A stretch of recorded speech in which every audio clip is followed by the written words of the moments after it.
আপনি চিন্তা করে দেখেন এই সরকারের সময়কালে ওয়ার্ল্ড ব্যাংকের হিসাবে ২৭ লক্ষ মানুষ আরও বেশি দরিদ্র হয়ে গেছে, আর ওই দরিদ্র মানুষের ভিতরে ১৮ লক্ষ হলো নারী। আপনি কি আমাকে বৈষম্য বিরোধী শিখাচ্ছেন নতুন সরকার? এই সরকারকে এই বাজেটে বলতে হবে গত সময়ের থেকে ভিন্ন কি তারা করলো।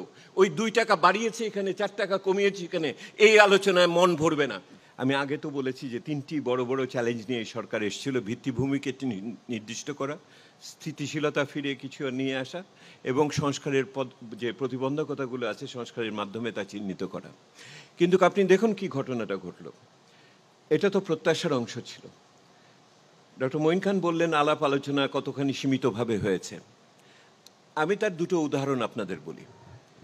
জাতীয় রাজস্ব বোর্ডের চেয়ারম্যান মহোদয় বসা আছেন, কমিটির প্রধানও এখানে বসা আছেন, ওনারা কাজ করেছেন। আমার শ্বেতপত্রেও বলা হয়েছিল যে এটাকে 2 ভাগ করা হোক, যারা কর আহরণ করে আর যারা কর নীতি করে তাদের একসাথে থাকা উচিত না, এখানে স্বার্থের সংঘাত হবে। একটা ঠিক কাজ আলাপ আলোচনা ব্যতিরেকে যেই কমিটি রিকমেন্ডেশন করেছিল তারকে ঠিক মতো পরিপালন না করে যদি আপনি বাস্তবায়ন করতে চান, আপনার যে দুঃখজনক পরিণতি হয়েছে তাই হওয়ার কথা। ঠিক কাজও যদি আলাপ আলোচনার মাধ্যমে সকলের সাথে কথা না বলে যদি করেন তাহলে এইরকম পরিণতি হবে। আরেকটা উদাহরণ দিই, এই যে স্টক মার্কেটের এখন এই যে জীর্ণদশা, এবং এইটা আসলেই মৃতপ্রায়। ওইটা আইসিইউর ভিতরে ছিল 27% জিডিপির অংশ হিসেবে, এইটার ক্যাপিটালাইজড ভ্যালু এটা এখন 9%, 8%-এ কততে চলে এসছে। এইটাকে যদি চালু করার জন্য যে সংস্কারের কথা বলা হচ্ছে, তাহলে স্টক মার্কেটের অন্যান্য যারা অংশীজন আছে তাদের সাথে যদি আলোচনা না করে সিকিউরিটি অ্যান্ড এক্সচেঞ্জ কমিশন একা এটা করতে চায়, এটা কোনো দিনই সম্ভব না। মানুষের অংশগ্রহণ ব্যতিরেকে ঠিক কাজও বেঠিক হয়ে যায় যদি আলাপ আলোচনা উন্মুক্ত তার না থাকে। এইটা আমার প্রথম বক্তব্য আপনাদের কাছে। আলাপ আলোচনা করতে হবে, সকলকে সুযোগ দিতে হবে। কি পরিবর্তন করলাম তাহলে একটা স্বৈরাচারী সরকারের পরের থেকে? আমার দ্বিতীয় বক্তব্য আপনাদের কাছে, দেখেন ডক্টর আনিস আছেন এখানে, সেটা হলো অন্তর্বর্তীকালীন বাজেটের কথা বলেছেন।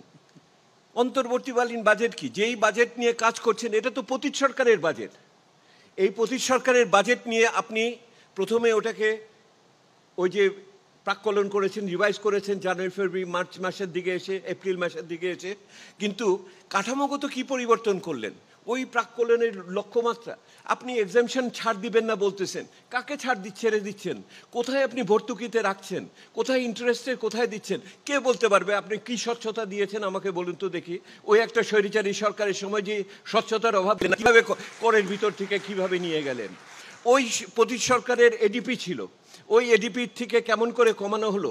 ওই মেগা প্রজেক্টগুলোর যে অতি মূল্যায়িত ছিল, কোথায় টাকা কমিয়েছেন? আপনি তো আবার মেগা প্রজেক্টে টাকা অলোকেশন আমি দেখতে পাচ্ছি। আপনি ওখানে কিভাবে সামাজিক সংস্কারের অংশ হিসেবে কি ধরনের প্রজেক্টকে নতুনভাবে স্থান দিলেন? কত নিন্ধি মারাতে হলো না? এডিপি তো সেই আগের এডিপি এখানে চলছে, আপনি সেটার ভিত্তিতে কাজ করে আমি আরও উদাহরণ আপনাকে দিতে পারবো। অপরদিকে আপনি দেখেন যেই বাজেট করতে যাচ্ছেন, এই বাজেট তো এই সরকার নিঃসন্দেহে বৈধ সরকার, নির্বাচিত সরকার তো না, সেহেতু তার নিঃসন্দেহে তার সীমাবদ্ধতা থাকবে। এই সরকার তো পুরো বাজেট করে যেতে পারবেন না যদি আমি আমার প্রধান উপদেষ্টাকে আমি ফলো করি। তাহলে ওই যারা পরবর্তী বাজেটে আসবে তারা যে এটা ধারাবাহিকতা রাখবে, এইটা নিশ্চয়তা কেমন করে পাবো? এত বড় আমার ইনভেস্টমেন্ট সামিট হয়ে গেছে, রাত্রিবেলা সবাই আমাকে জিজ্ঞেস করেছে এই তোমাদের নীতি কাঠামো কোথায়? আমি তো বলতে পারি না। এতগুলো সংস্কারের কর্মসূচি হয়েছে, এত সংস্কারের পথরেখা চায় আপনারা সকলে, মঈন ভাই সহ সবাই পথরেখা চায় সংস্কারের, সবাই নির্বাচনের পথরেখা চায়, সবাই বিচারের পথরেখা চায়। আমি জিজ্ঞেস করি আমার অর্থনীতির পথরেখা কোথায়?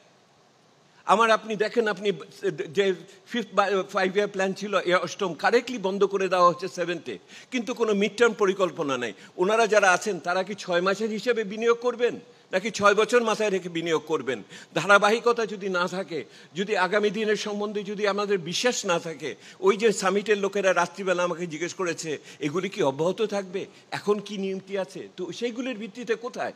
সেহেতু আমার বিষয় হলো সরকার বদল হলো, প্রক্রিয়া তো বদল হলো না। উনি এখনও পর্যন্ত যেই নতুন পেয়েছেন, আমি শেষ করি জহির, উনি আর তো পাবো কিনা জানি না, এটা তো একটা দুর্লভ সুযোগ আমার জন্য। এই সারা বছর অপেক্ষা করে আছি যে কবে আলোচনার জন্য সুযোগ পাবো। উনি এখনও সেই পরোক্ষ করের উপরেই নির্ভরশীল থাকবেন। আবার সেই বাজেটের ভিতরে যে প্রকল্প আসছে সেইটাই ওই পরিবহন অবকাঠামোর জন্য আমার শিক্ষা স্বাস্থ্য খাতে এখানে দিতে পারি নাই।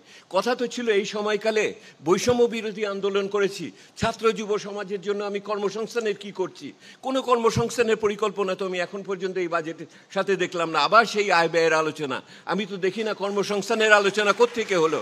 আবার সেই তথাকথিত পুরানা কথা আলোচনা হচ্ছে। এই আলোচনা যদি 2 বছর আগে হতো একই রকম লাগতো। এইটা তো আমি মানতে পারি না। আপনি চিন্তা করে দেখেন, এই সরকারের সময়কালে ওয়ার্ল্ড ব্যাংকের হিসাবে 27 লক্ষ মানুষ আরও বেশি দরিদ্র হয়ে গেছে, আর ওই দরিদ্র মানুষের ভিতরে 18 লক্ষ হলো নারী। আপনি কি আমাকে বৈষম্য বিরোধী শিখাচ্ছেন নতুন সরকার, যারা যে বৈষম্যতে আমার দারিদ্র্য বৃদ্ধি পায়, আমার নারীদের উপরে অত্যাচার বৃদ্ধি পায়? তাহলে আমি কি পরিবর্তন করলাম?